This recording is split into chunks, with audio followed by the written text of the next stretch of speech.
ये कहानी एक पुरानी हवेली की है जहां दुल्हन का भूत आज भी अपने अधूरे प्यार और बदले की आग में जल रहा है। गांव में ये जगह डर और रहस्य का प्रतीक बन चुकी है। कहते हैं इस दुल्हन की शादी अधूरी रह गई थी और वह अपनी आत्मा की शांति के लिए किसी मददगार की तलाश में है। लेकिन उसकी मदद करने वालों को एक अजीबोगरीब साजिश और खतरनाक रहस्य का सामना करना पड़ता है।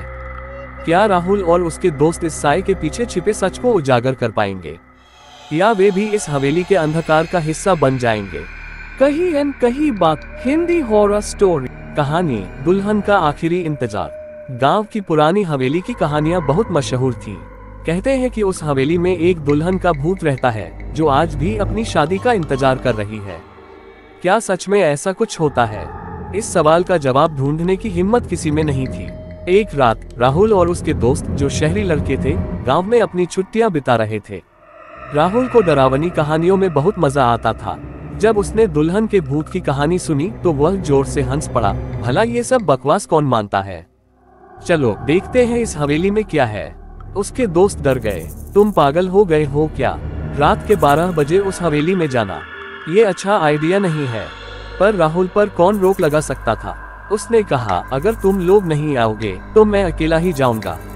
रात का समय था। चांद की हल्की रोशनी और आसपास का सन्नाटा माहौल को और डरावना बना रहा था। हवेली के पास पहुंचते ही ठंडी हवा चलने लगी। दरवाजे पर बड़ी बड़ी जंग लगी जंजीरें थीं। राहुल ने जैसे ही दरवाजा धक्का देकर खोला, एक अजीब सी आवाज हुई, चर्र।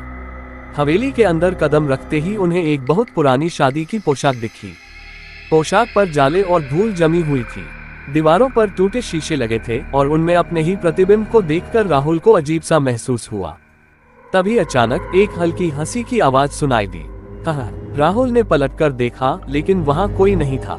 कौन है यहाँ? सामने आओ, उसने चिल्लाकर कहा। उसकी आवाज हवेली में गूंज उठी। तभी सीढ़ियों पर एक साया दिखा। सफेद लिबास, लंबे खुले बाल और चेहरे पर गहरी उदासी। वह धीरे धीरे नीचे आ रही थी। राहुल की सांसें थम गईं। तुम कौन हो? उसने कांपते हुए पूछा। उसने धीरे से जवाब दिया, मैं वही हूँ जिसकी शादी अधूरी रह गई। मुझे मेरा दूल्हा चाहिए। क्या तुम मेरी मदद करोगे? राहुल को समझ नहीं आया कि वह क्या कहे। उसकी आंखें उस साये के चमकते हुए लाल आंखों पर टिक गई थीं। अचानक वह साया राहुल के करीब आ गया और बोला, अगर मेरी मदद नहीं की तो तुम कभी यहाँ से जिंदा नहीं जा पाओगे। राहुल चिल्लाया, ठीक है, मैं मदद करूंगा, बस मुझे जाने दो। साया पीछे हट गया और बोला, तुम्हें मेरे दूल्हे को ढूंढना होगा। वह इस हवेली में ही छिपा है। अगर तुम उसे नहीं लाए तो। उसकी हंसी हवेली में गूंज उठी। राहुल ने डरते डरते हवेली की हर कोने को खंगालना शुरू किया। अचानक एक कमरे में उसे एक पुराना बक्सा दिखा। बक्से के अंदर एक आदमी की हड्डियां थीं। उसके साथ शादी की पोशाक और एक चिट्ठी भी थी। चिट्ठी में लिखा था, मैं अपने प्यार को पाने के लिए इस दुनिया को छोड़ चुका हूँ, लेकिन मैंने जो कसम खाई थी वह अधूरी है। मैं उसे पूरा करूंगा एक दिन। राहुल समझ गया कि ये दुल्हन का दूल्हा था। वह चिल्लाया, यहाँ है तुम्हारा दूल्हा, देखो मैं उसे ढूंढ चुका हूँ।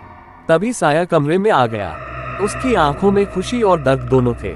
उसने बक्से को अपने पास खींच लिया और बोली, अब मेरी आत्मा को शांति मिलेगी। धन्यवाद। राहुल और उसके दोस्त ने दौड़ते हुए वहां से भागने की कोशिश की, लेकिन जैसे ही उन्होंने दरवाजा खोला, हवेली की दीवारें कांपने लगी। हवा में एक डरावनी हंसी गूंजी, तुमने मेरी मदद की, अब जाओ, पर याद रखना कोई और इस हवेली में ना आए, वरना उसकी किस्मत इतनी अच्छी नहीं होगी। राहुल और उसके दोस्तों ने भले ही उस हवेली से जान बचाकर भागने में सफलता पाए हो, लेकिन वह घटना उनके जहन में हमेशा के लिए घर कर गई। गांव वापस लौटने के बाद भी राहुल रातों को चैन से सो नहीं पा रहा था।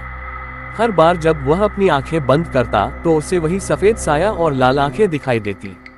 एक रात जब राहुल गहरी नींद में था, उसे अचानक ऐसा लगा कि कोई उसके कान के पास फुसफुसा रहा है।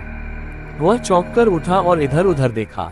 कमरा खाली था, लेकिन तभी खिड़की के पास उसे एक परछाई नजर आई। राहुल, तुमने वादा किया था, पर अभी तक मेरी शादी पूरी नहीं हुई। तुमने जो किया वह अधूरा है। राहुल पसीने से भीग गया। कौन हो तुम? मैंने तो तुम्हारी मदद कर दी थी, उसने हकलाते हुए कहा। परछाई ने एक डरावनी आवाज में कहा, तुमने सिर्फ मेरी आत्मा को शांति दी, लेकिन मेरी बदनामी का बदला अभी बाकी है। जिसने मेरी शादी रोकी थी उसे सजा मिलनी चाहिए। और ये काम तुम्हें करना होगा। राहुल को याद आया कि चिट्ठी में लिखा था कि दुल्हन की शादी जानबूझकर रोकी गई थी। शायद कोई दुश्मन या साजिश थी, लेकिन वह ये सब कैसे पता लगाएगा? उसने डरते हुए पूछा, मुझे क्या करना होगा? दुल्हन का साया धीरे से मुस्कुराया और बोला, तुम्हें उस आदमी को ढूंढना होगा जिसने मेरे प्यार को मुझसे छीन लिया। वह इसी गांव में है और वह जानता है कि मैंने तुम्हें चुना है। अब ये तुम्हारी जिम्मेदारी है। राहुल ने हिम्मत जुटाई और अपने दोस्तों को ये सब बताया। शुरुआत में उन्होंने राहुल की बात को पागलपन समझा, लेकिन जब गांव के बुजुर्गों ने दुल्हन की कहानी विस्तार से सुनाई तो उन्हें यकीन हो गया कि यह सच है। गांव के बड़े बुजुर्गों ने बताया कि दुल्हन की शादी के दिन गांव का एक ईर्ष्यालु आदमी, जिसका नाम रघुनाथ था, ने उस पर जादू टोना करवाया था। उसने दुल्हन के दूल्हे को मरवा दिया ताकि वह कभी शादी न कर सके। रघुनाथ आज भी गांव में रहता था, लेकिन अब बूढ़ा और बीमार था। राहुल ने ठान लिया कि वह इस रहस्य को सुलझाकर दुल्हन को इंसाफ दिलाएगा। वह अपने दोस्तों के साथ रघुनाथ के घर गया। घर के बाहर पहुंचते ही एक भारी ठंडी हवा ने उनका स्वागत किया। अंदर से एक कराहने की आवाज आ रही थी।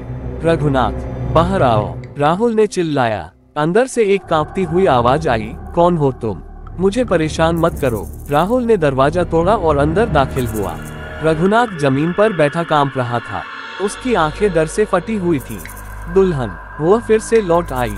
उसने बड़बड़ाते हुए कहा, तुम्हारे पाप का समय खत्म हो चुका है रघुनाथ। राहुल ने कड़े शब्दों में कहा, तुम्हारे कारण एक मासूम की जान गई। अब तुम्हें अपने किए की सजा भुगतनी होगी। तभी कमरे में अचानक ठंडी हवा चली और सफेद साया प्रकट हुआ। रघुनाथ, क्या तुम्हें मेरा चेहरा याद है? वह गूंजती हुई आवाज में बोली। रघुनाथ ने चीखते हुए कहा, मुझे माफ कर दो। मैंने लालच में आकर वह सब किया।